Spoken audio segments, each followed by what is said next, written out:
il est 11 heures, on va prendre place si vous voulez bien. On va commencer notre réunion ce matin. On vous demanderait de prendre place. Guy, on vous demanderait de prendre place. Oui.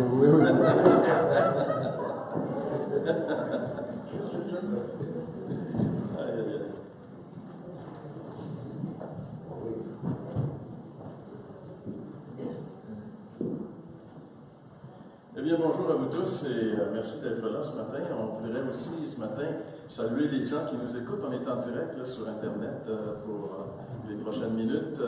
Donc, on va ouvrir la parole de Dieu ce matin. On poursuit notre étude de l'Évangile de Luc qu'on a appelé le plus grand personnage de l'histoire.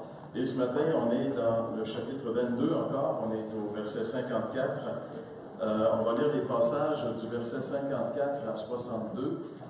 Jésus le renié. Évidemment, quand on arrive dans ce passage, on peut l'aborder de différentes façons. La plupart du temps, on l'aborde en disant, on va parler du reniement de Pierre. On va parler de Pierre et on va expliquer quelles sont les étapes du reniement, etc.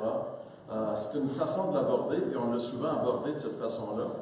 Mais j'ai voulu être conséquent et continuer dans le thème de le titre, qui est le plus grand personnage de l'histoire, parler de Jésus. Et j'ai réalisé une chose, c'est beaucoup plus facile de parler de nous que de parler de Jésus. C'est beaucoup plus facile d'aborder les événements à partir de nous, comment est-ce qu'on réagit face à Jésus, etc., que de parler de Jésus dans un événement. Mais c'est ça qu'on doit faire, parce que c'est lui qui est important. C'est de lui dont nous avons besoin, la personne de Jésus-Christ. Et c'est de lui qu'on aimerait parler ce matin à partir de ce passage qu'on va lire ensemble maintenant dans l'Évangile de Luc, chapitre 22, à partir du verset 54. Après avoir saisi Jésus, ils l'emmenèrent et le conduisirent dans la maison du souverain sacrificateur. Pierre suivait de loin. Ils allumèrent du feu au milieu de la cour et ils s'assirent. Pierre s'assit parmi eux. Une servante qui le vit assis devant le feu fixa sur lui les regards et dit « Cet homme était aussi avec lui. » Mais il le nia, disant « Femme, je ne le connais pas. » Peu après, un autre, l'ayant vu, dit « Tu es aussi de ces gens-là. » Et Pierre dit « Homme, je n'en suis pas. » Environ 1 heure plus tard, un autre insistait, disant « Certainement, cet homme était avec lui, car il est galiléen. » Pierre répondit « Homme, je ne sais ce que tu dis. » Au même instant, comme il parlait encore, le coq chanta. Le Seigneur s'étant retourné, regarda Pierre. Et Pierre se souvint de la parole que le Seigneur lui avait dite « Avant que le coq chante aujourd'hui, tu me renieras 3 fois. » Et étant sorti, il pleura amèrement. Seigneur, on veut s'en remettre à toi et on veut ce matin te prier que tu puisses ouvrir notre entendement, ouvrir nos cœurs, nos pensées, pour qu'on puisse saisir, Seigneur, ce que tu veux nous dire dans ce passage. Seigneur, on te le demande, parle-nous ce matin. On a besoin d'entendre ta voix. On a besoin, Seigneur, de te découvrir, de te voir dans cette situation. Permets-nous que ça arrive, Seigneur, par ta grâce. On te le demande au nom de Jésus. Amen. Le prophète Ésaïe, celui qui est le plus volumineux de l'Ancien Testament, le prophète Ésaïe a toute une section où il parle de Jésus. Et il donne un titre à Jésus. Il appelle Jésus l'homme de douleur, l'homme de souffrance. Et Jésus a souffert. Et quand il est venu sur la terre, il savait qu'il allait souffrir. Et il ne venait pas ici en pique-nique, il le savait très très bien. Il était dans la gloire du ciel. Il était dans, si on peut parler de zone de confort, il n'y a jamais eu une zone de confort aussi confortable que celle que Jésus avait. Et quand le Père lui a demandé de quitter cette zone, de quitter le ciel pour venir ici-bas sur la terre, Jésus a dit oui, il a accepté. Avec toutes les conséquences que ça pouvait entraîner pour lui. Il le savait très bien, qu'il ne serait pas accueilli, qu'il serait rejeté, que les hommes cracheraient sur lui. Il le savait avant de partir, mais il est venu quand même. parce que l'enjeu en valait la peine. L'enjeu, c'était quoi?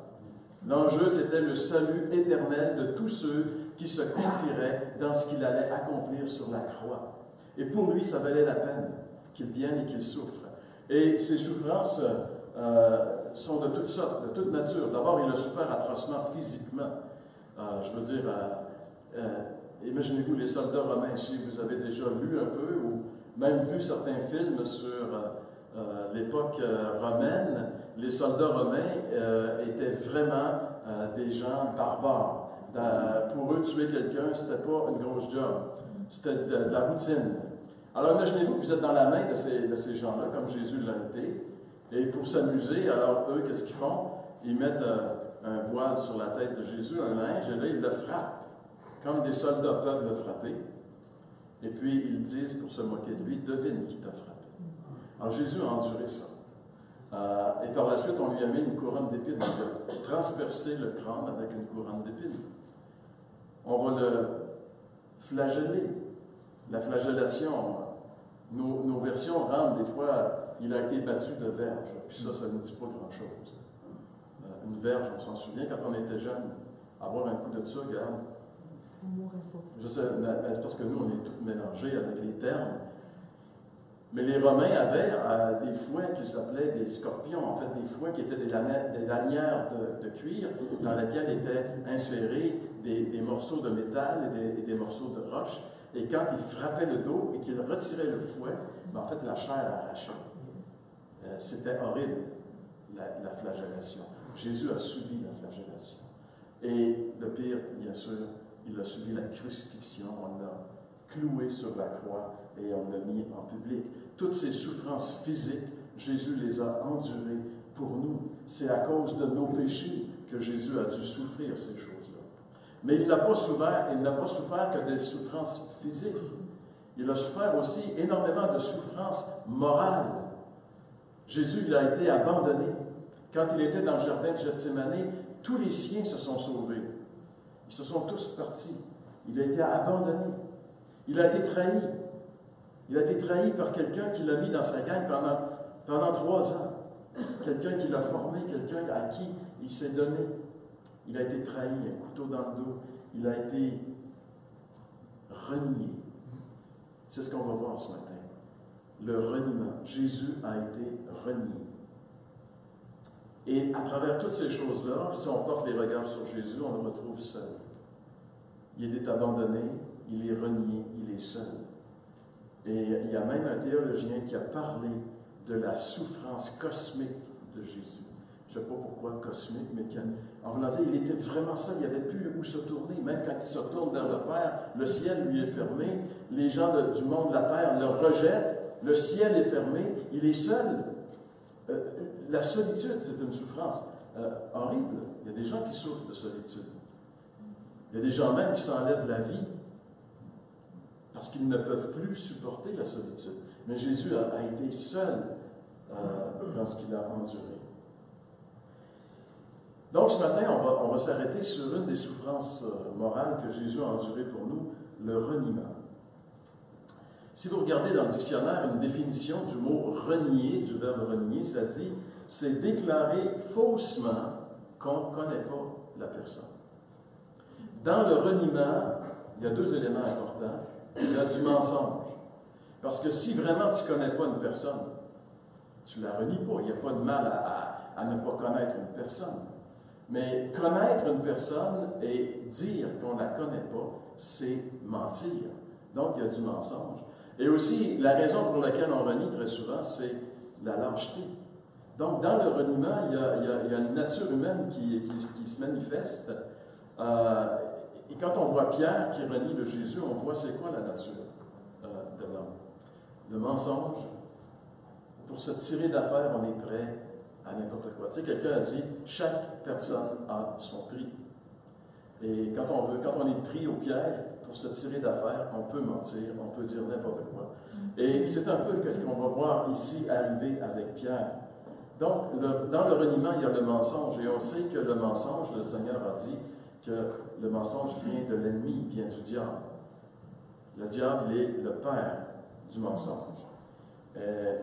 être renié, ça doit être quelque chose d'assez terrible. Tu sais, quelqu'un te connaît, puis il dit publiquement qu'il ne te connaît pas. Ça doit être assez terrible. Mais quand c'est ton meilleur ami qui te renie, ça doit être encore plus difficile à supporter. Et surtout quand c'est quelqu'un qui vient de dire, il y a quelques heures, « Moi, je suis prêt à mourir pour toi. » Et qui te renie publiquement. Ça doit être assez difficile. Alors, on porte les regards sur Jésus qui subit le reniement, parce que même s'il est renié, c'est ça qui est intéressant. Quand on regarde et qu'on considère Jésus dans le Nouveau Testament, il brille. Même dans son reniement, c'est lui qui ressort le plus. Dans ce tableau, c'est lui qui brille le plus. Et c'est ce qu'on va voir ce matin. Il y a 3 mots qui peuvent résumer assez bien l'attitude de Jésus dans son reniement. Jésus le renié. Le premier mot, c'est, j'ai écrit « livré ».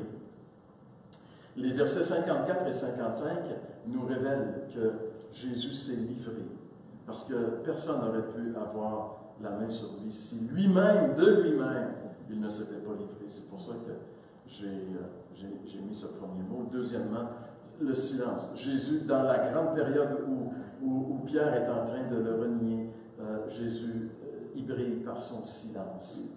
On n'entend rien de Jésus, aucune plainte, rien. Et troisièmement, l'amour.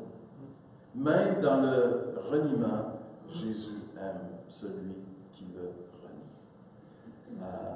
Rappelez-vous, quand Jésus a dit à Pierre, « J'ai prié pour toi.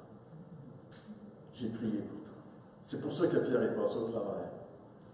Parce que sinon, Pierre aurait fait comme Judas. Pourquoi est-ce que Pierre n'a pas fini au bout d'une corde comme Judas après avoir renié son maître? Parce que Jésus a dit, Pierre, j'ai prié pour toi. J'ai prié pour toi. Et ça, mes amis, c'est une grande vérité. Il y a beaucoup de chrétiens ou de gens qui ont peur de perdre leur salut. Qu'est-ce qui est pire que de renier Jésus? Et est-ce que Jésus l'a rejeté, Pierre? J'ai prié pour toi. Quand on appartient au Seigneur, on peut être en paix. Il n'y a rien qui va nous séparer de lui. On est dans sa main et on ne peut pas sortir de sa main. Il nous tient. C'est l'endroit le plus sécuritaire sur la terre, c'est d'être dans la main du Seigneur. Donc, on va regarder ici le premier élément, livré, versets 54-55. Après avoir saisi Jésus, ils l'emmenèrent et le conduisirent dans la maison du souverain sacrificateur. Pierre suivait de loin. On va arrêter ici. Ce verset 54 décrit 3 choses qu'on est en train de faire à Jésus. On le saisit, on l'amène, on le conduit. Jésus il est devenu comme un jouet entre leurs mains. Pourtant, c'est qui Jésus? C'est qui cet homme qu'ils ont entre les mains, qu'ils saisissent, qu'ils conduisent, qu'ils amènent, qu'ils traitent comme ils veulent? Qui est-il? La Bible nous dit que Jésus, c'est la parole créatrice de Dieu, c'est le Dieu créateur. Tout ce qui existe dans l'univers existe parce que Jésus l'a amené à l'existence. Il dit et la chose arrive. Il est la parole créatrice. Il est le créateur et le souteneur de toutes choses, nous dit la Bible. Vous savez, Jésus aurait pu juste dire un mot et tous ces gens-là auraient été pulvérisés. Quand ils sont venus le chercher dans le jardin de Gethsémani, on se rappelle, l'Évangile de Jean nous donne des détails. Il dit, Jésus, sachant tout ce qui devait lui arriver, s'avança et dit, « Qui cherchez-vous? » Ils viennent le chercher dans le jardin. Jésus vient de se relever après avoir prié. Ils lui répondirent, « Jésus de Nazareth. » Jésus leur dit, « Ego eimi. » Je suis. On traduit en français, c'est moi, mais Jésus leur dit, « Je suis. » Et Judas qui le livrait est avec eux. Lorsque Jésus leur eut dit, « Je suis », ils reculèrent et tombèrent par terre. Jésus a juste dit une parole. Il leur a, il cherche, où est Jésus? Qui cherchez-vous? Je suis celui que vous cherchez. Je suis. Et cette parole les a fait tomber à la renverse. Une parole de Jésus. Une parole.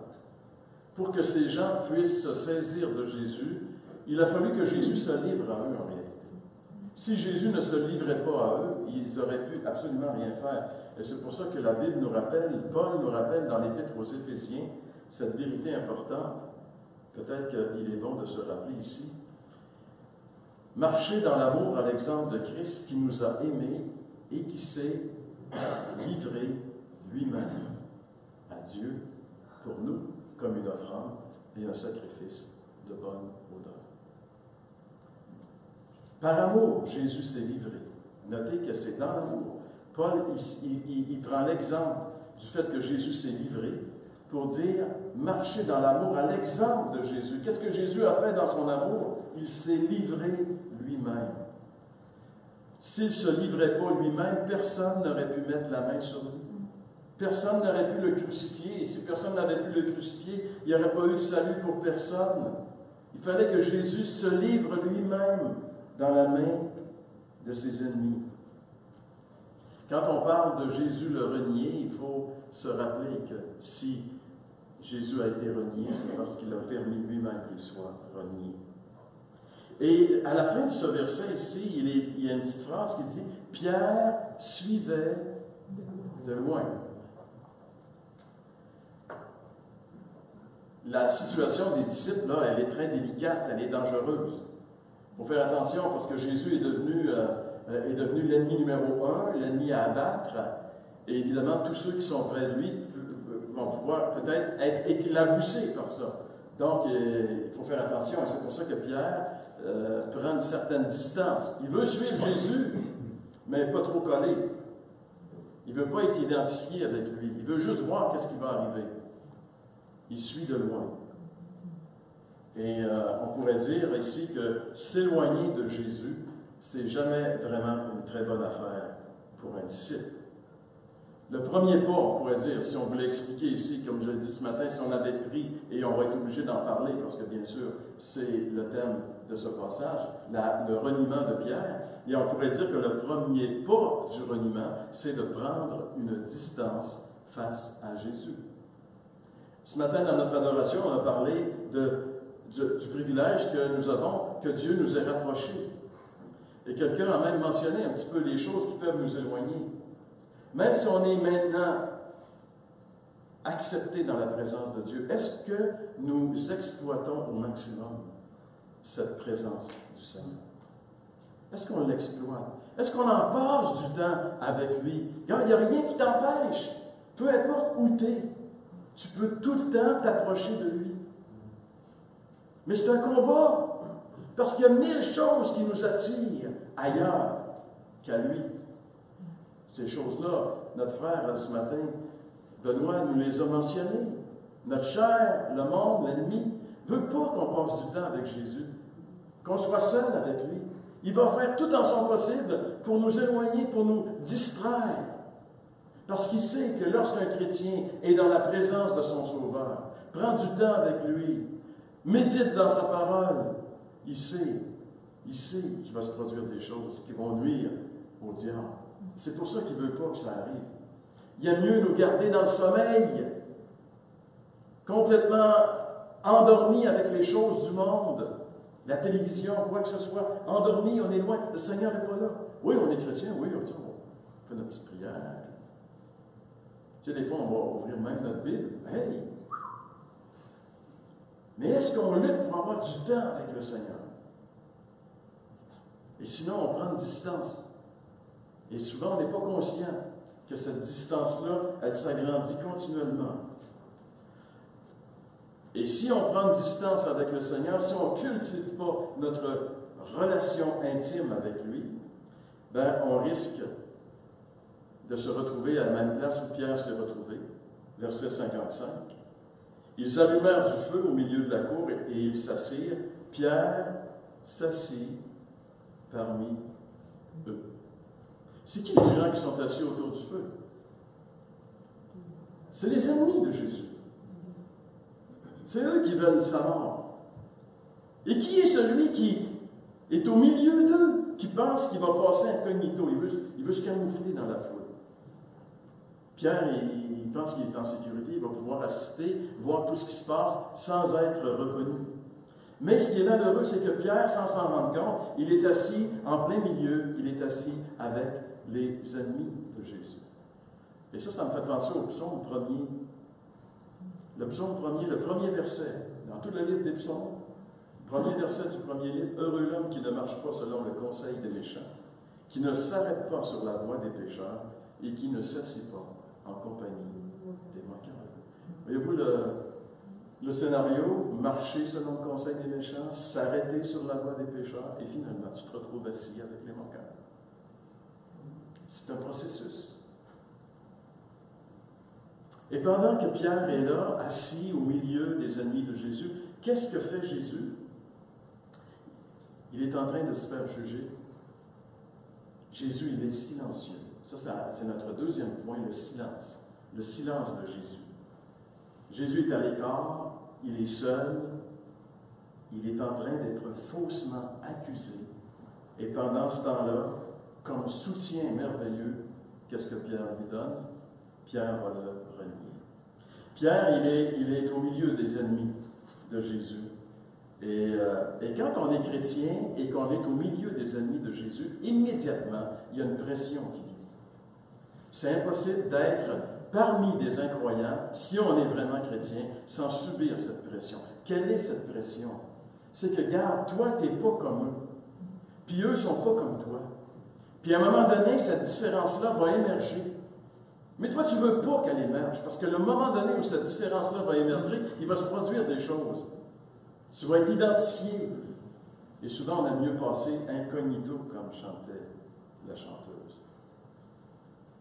On aime mieux ne pas se faire découvrir. Et Pierre, c'est ça. Il était là, mais il ne voulait pas se faire découvrir. Pierre est sous pression. La pression est là. La pression, c'est quoi? Combien de temps je vais pouvoir tenir sans que personne s'aperçoive que je suis un disciple de celui qu'on est en train de condamner? Et ça semble bien aller, jusqu'à ce que, verset 56, une servante. Jeudi dernier, jeudi dans la soirée, j'étais en train de relire ce texte avec mon Nouveau Testament interlinéaire. Et quand je suis allé dans ce verset, j'ai été surpris de voir que c'était écrit « une petite servante ». On traduisait littéralement le mot grec ici par « petite servante ». Et ça m'a interpellé un peu. Et j'aimerais vous donner ici le mot grec qui est là, c'est « paidiské ».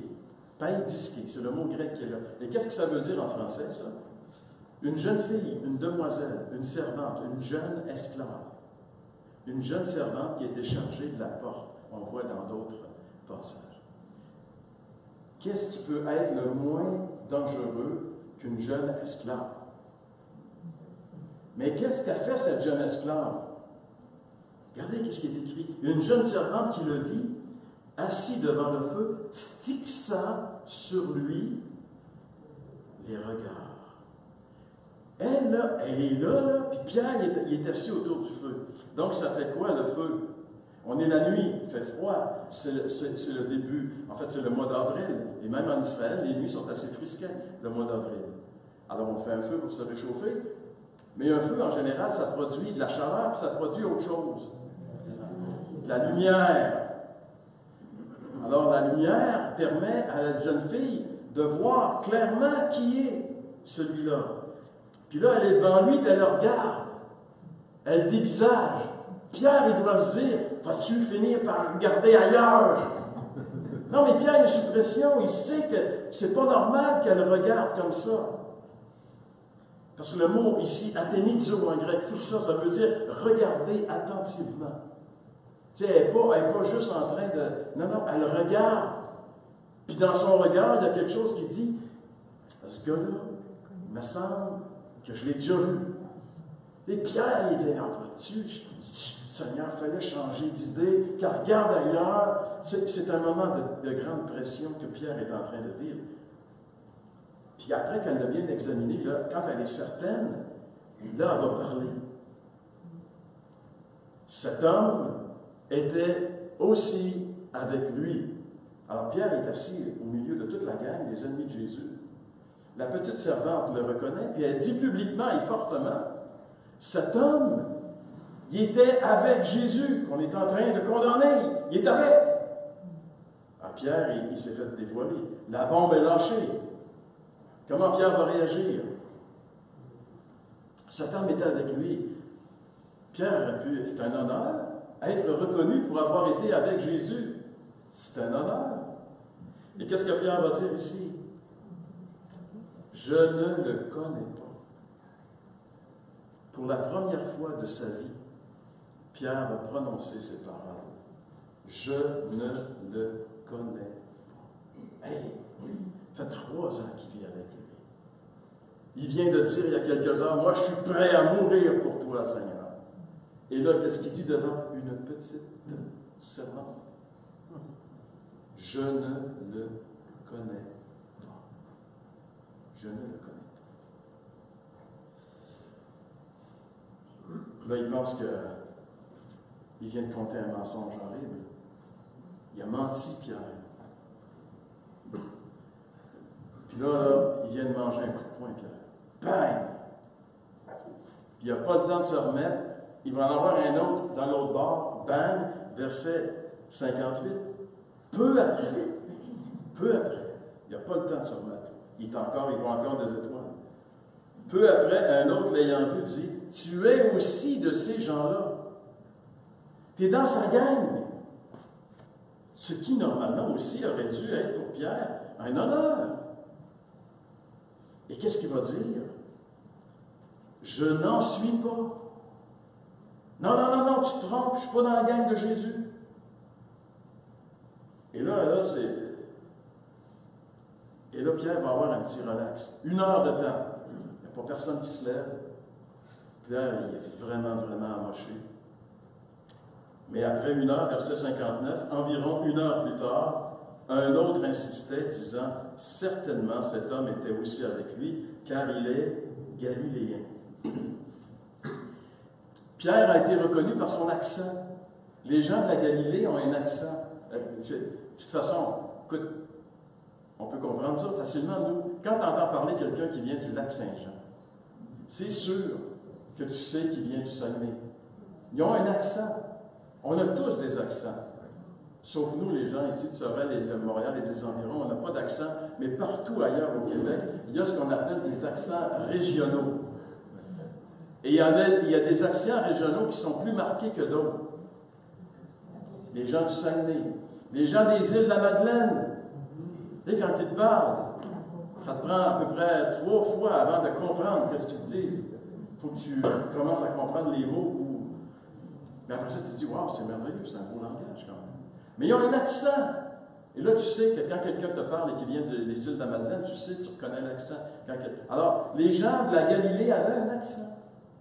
Et quand ils descendent à Jérusalem, les gens de la Jérusalem sont capables de reconnaître l'accent. Nous, les Québécois, on a un accent. Et notre accent est tellement prononcé pour les Français que lorsque les Français écoutent un film fait au Québec, ils mettent des sous-titres.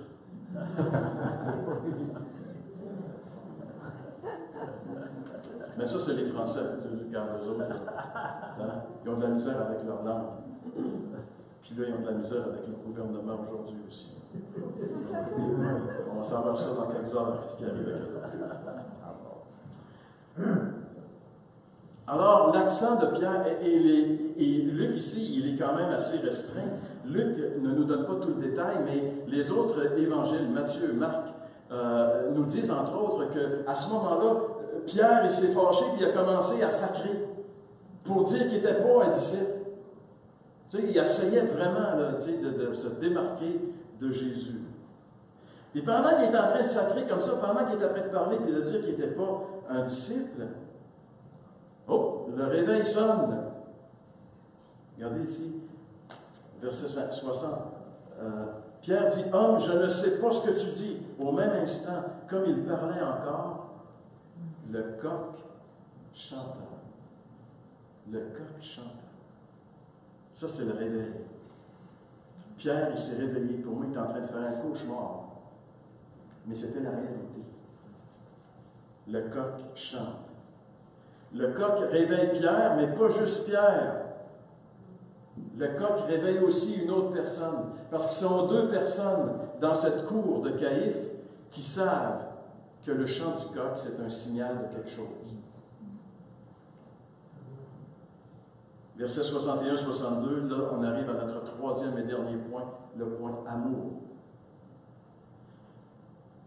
Le Seigneur s'étant retourné, regarda Pierre. Quand le coq a chanté,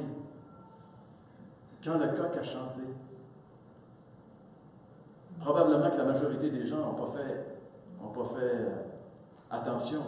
Les coqs, ils chantent régulièrement. Mais cette fois-là, ce jour-là, le coq qui chantait disait quelque chose à Jésus et à Pierre. Et c'est pour ça que Jésus s'est retourné vers Pierre quand le coq a chanté. Et là, on peut se demander, vous savez, Luc est le seul des évangiles qui nous rappelle que le regard de Jésus à ce moment-là a croisé Pierre. Les autres ne parlent pas. Et moi, je pense que c'est l'élément le plus important de tout le reniement de Pierre. Le regard de Jésus. Alors, on peut se poser la question maintenant, quel regard Jésus a fait à Pierre? Tu sais, imagine-toi, ton meilleur chum te trahit. Ça fait 3 fois qu'il te trahit, qu'il sac après toi, et là, tu le regardes. Tu sais, moi, je peux penser qu'il y aurait bien des regards qui se seraient des couteaux, hein? Des regards de haine, qui seraient logiques et qu'on comprendrait bien. Mais le regard de Jésus, je suis persuadé, ce n'est pas un regard de haine. Ce n'est pas un regard de reproche. Tu sais, il y a des gens, des fois, regarde, fais-le jamais, pile-leur jamais sur les pieds. Parce que 15 ans plus tard, ils vont te rappeler qu'un jour, à telle heure, tu leur as pilé sur les pieds. Pas Jésus. Pas Jésus. Jésus n'est pas comme ça. Les regards Pierre. Et je sais que le regard que Jésus a fait à Pierre a complètement démoli Pierre. Pourquoi? Parce que le regard de Jésus, c'est un regard d'amour. Un regard de compassion. Un regard de miséricorde. Pierre, je te l'avais dit, tu n'es pas capable. Mais le Seigneur ne condamne pas. Il fait juste le regarder. Et il nous a dit que, après que Jésus l'a regardé, Pierre se souvint des paroles que Jésus lui avait dit. Qu'est-ce que Jésus lui avait dit? Avant que le coq chante, tu m'auras renié 3 fois. Qu'est-ce qui s'est passé? Exactement ce que Jésus a dit. Mais le regard de Jésus vient changer toutes les choses. Tout s'est joué dans ce regard. C'est important pour nous de saisir le regard de Jésus. C'est pour ça que le diable ne veut pas qu'on passe du temps avec Jésus. Parce que lui est toujours en train de nous siffler à l'oreille. De nous souffler à l'oreille toutes sortes de mensonges sur Jésus. Jésus t'aime pas, car quelle sorte de personne que tu es. Tu le renies, que tu n'es pas capable, gars. Tu manques tout le temps, tu pêches tout le temps, tu es toujours pogné avec la même affaire. Ça, c'est le diable. Il veut pas que tu passes du temps parce que si tu vas avec Jésus, Jésus va te regarder avec son regard d'amour. Il va te démolir complètement. Toutes ces faussetés que le diable insuffle dans nos oreilles, Jésus va les faire disparaître. Et Pierre a été complètement démoli par l'amour de Jésus. Parce qu'au lieu de le condamner, Pierre s'attendait à ce que Jésus lui dise « Je te l'avais dit, hein, Pierre! » Pas ça, en tout. Regard d'amour, de compassion, de miséricorde. Ça, c'est la différence entre nous et Jésus, ou entre Jésus et nous. Jésus n'est pas comme nous. C'est ça l'amour inconditionnel. Nous, on aime souvent conditionnellement. Que jamais on oublie quand on a péché ce regard que Jésus a fait à Pierre, quand Pierre a péché.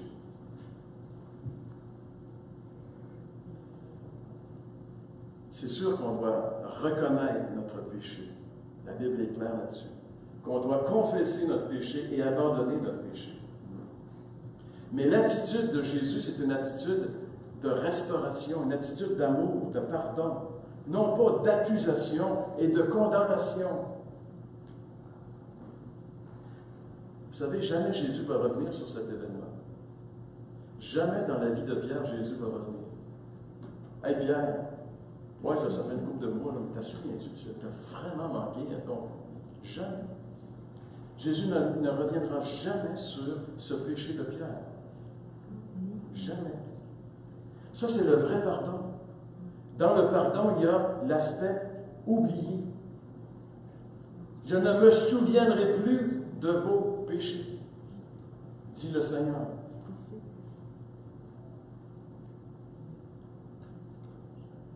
Trois jours plus tard, au moment où Jésus va ressusciter, Jésus va envoyer un message personnel à Pierre. Rappelez-vous qu'est-ce que Marc nous dit ici. L'ange qui est là et qui dit aux femmes, celui que vous cherchez, il n'est plus ici. Ne cherchez pas Jésus parmi les morts, il est vivant. Mais allez dire à ses disciples et à Pierre. Quelle délicatesse! Quelle délicatesse! Pierre, là, il se sent tellement indigne qu'il dit, moi, je ne peux pas être un disciple. Allez dire à mes disciples et à Pierre qu'il vous précède en quête. Quelle délicatesse! Quel amour! Alors qu'il était autour d'un feu, Pierre, à 3 reprises, a dit, je ne le connais pas. Je ne suis pas dans sa gang. Je ne le connais pas. Je ne veux rien savoir de lui. Et c'est autour d'un feu, sur le bord du lac de Galilée, que Jésus va rétablir Pierre. Va le restaurer. Pierre, il doit être remis sur les rails. Son péché, il l'a complètement démoli. Et le Seigneur va lui dire, Pierre, est-ce que tu m'aimes? Pierre va dire, ben Seigneur, tu le sais que je t'aime. Ben Pierre, occupe-toi des miens. Hey Seigneur, tu me confies les tiens, moi qui t'en renié. M'aimes-tu, Pierre? Seigneur, tu le sais. Paie mes brebis. M'aimes-tu, Pierre? Ben voilà, Seigneur, ça fait 3 fois que je te le dis. Paie mes brebis. Tu m'as renié 3 fois, Pierre, mais moi je te rétablis par 3 reprises. M'aimes-tu? Paie mes brebis. Le Seigneur a rétabli Pierre. Et Pierre n'oubliera jamais de toute sa vie l'amour que Jésus a eu pour lui. C'est pour ça que lorsqu'on lit ces lettres, les 2 lettres de Pierre, c'est rempli de souvenirs que Pierre a eu avec Jésus. Pierre est un homme qui a été brisé, mais qui a été restauré. Et ça, c'est la vie chrétienne. La vie chrétienne, c'est que souvent, on va être brisé, notre péché va nous briser, mais le Seigneur nous restaure toujours. Le Seigneur prend soin de nous. Est-ce que nous connaissons cet amour de Jésus? Est-ce que nous connaissons personnellement l'amour que Jésus a eu pour Pierre? Est-ce que nous le connaissons, cet amour, personnellement? Est-ce que nous sommes capables de pardonner vraiment comme Jésus a pardonné? Ou est-ce qu'on est toujours en train de reprocher aux autres ce qu'ils nous ont fait? J'arrive à ma conclusion ici. Dans toutes les circonstances de sa vie, Jésus a toujours brillé comme une lumière dans les ténèbres. Et particulièrement dans les moments les plus sombres de sa vie. Alors qu'on est en train de le battre, alors qu'on est en train de le défigurer, Jésus est là sans aucun mot. Il brille. Il brille. Hérode veut qu'il fasse un miracle. Hérode pense que c'est un magicien. Jésus lui dit rien. Il brille devant Hérode. Il brille devant Pilate. T'es le roi? Oui, je suis le roi des Juifs. Ça va tellement marquer Hérode qu'il va dire sur sa croix, écrivez qu'il est le roi des Juifs. Puis là, les grands prêtres disent, non, on va écrire, il a dit, non. Pilate dit, écrivez, il est le roi des Juifs. C'est votre roi que vous crucifiez. Et alors qu'il est sur cette croix, Jésus brille. Il brille Alors que les ténèbres sont sur la terre, Jésus brille sur la croix. 3 jours plus tard, alors qu'il va sortir glorieux du tombeau, de la mort, Jésus brille. Jésus va remonter au ciel. Il va retourner là d'où il est parti. Il va retourner dans sa gloire. Et depuis ce jour, il brille. Il brille tellement que la Bible nous dit qu'il habite un lieu inaccessible à l'être humain.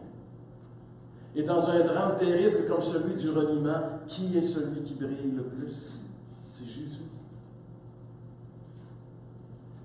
Pierre a réussi à s'en sortir parce que Jésus a prié pour lui. Et retenons de ceci que nous, on va pouvoir s'en sortir toujours parce que Jésus, qui est retourné dans la gloire du ciel, intercède continuellement pour nous. Jésus, il est véritablement le plus grand personnage de l'histoire. Il a coupé en deux l'histoire de l'humanité. On compte les années avant Jésus-Christ et les années après Jésus-Christ. Mais ce matin, j'aimerais juste te poser une question. Est-ce que Jésus est le plus grand personnage de ton histoire? Est-ce que dans ta vie, tu peux compter les années avant Jésus-Christ et les années après? Est-ce que Jésus est venu couper ta vie en deux, comme il a coupé l'histoire de l'humanité? Est-ce que Jésus brille dans ta vie?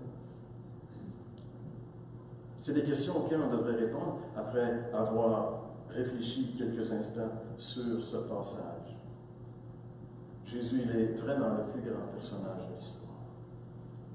Jésus, il est au-dessus de toutes choses.